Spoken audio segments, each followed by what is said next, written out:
Hey there, Crash Course fans. Today we're diving into the world of executive orders. Executive orders sound super official, right? Well, they are. An executive order is basically like a memo from the president. It tells government agencies how to do their jobs. But here's the thing. Executive orders have the power of law. That's right, the president can make big changes without going through Congress. Pretty powerful stuff. But don't worry, it's not a free-for-all. We'll get to the limits of executive orders later. Presidents use executive orders for all sorts of things. These orders are powerful tools that allow presidents to manage the operations of the federal government.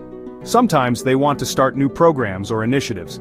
For example, they might launch a new education policy or a healthcare reform. Like, remember when President Obama created DACA? That was an executive order. It provided protections for young immigrants who came to the US as children. Other times, presidents use executive orders to deal with emergencies.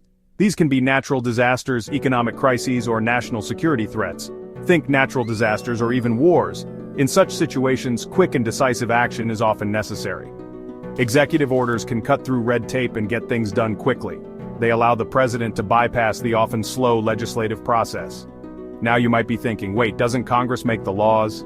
Yes, Congress is the primary legislative body, and you're right, they do. But sometimes the president needs to act swiftly and decisively. The Constitution gives the president some wiggle room to act on their own. This balance of power is a key feature of the U.S. government. Executive orders have shaped American history in some pretty big ways. These directives, issued by the president, have the power to change the course of the nation. They can address urgent issues, bypassing the often slow legislative process. But with great power comes great responsibility. One of the most famous executive orders is the Emancipation Proclamation. This landmark order, issued by President Abraham Lincoln, declared the freedom of all enslaved people in Confederate states. In 1863, President Lincoln used an executive order to free enslaved people in Confederate states. This was a pivotal moment in American history, altering the lives of millions and setting the stage for the eventual abolition of slavery. Another significant executive order is Executive Order 9066.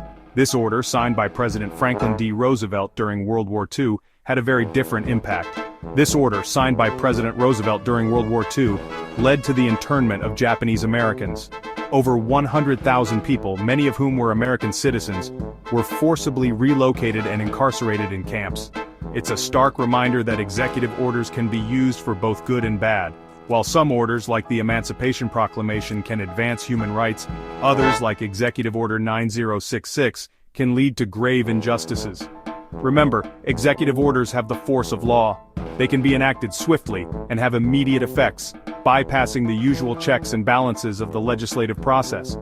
They can have a huge impact on people's lives, shaping the social, economic, and political landscape of the country. These examples show just how powerful a single presidential signature can be. The stroke of a pen can bring about monumental change, for better or for worse.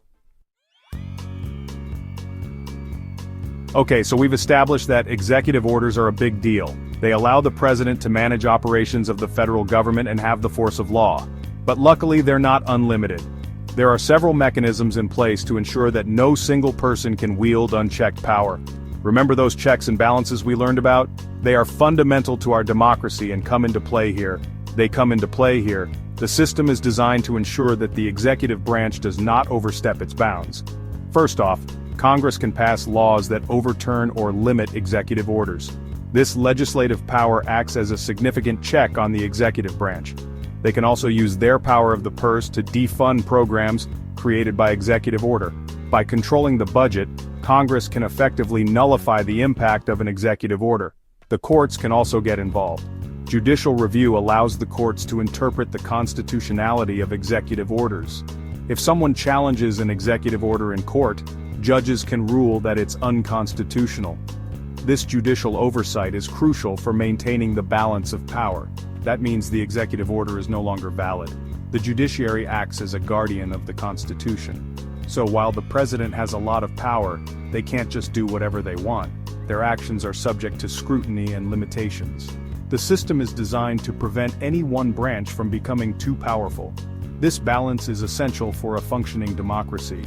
And that's a good thing. It ensures that power is distributed, and that our freedoms are protected.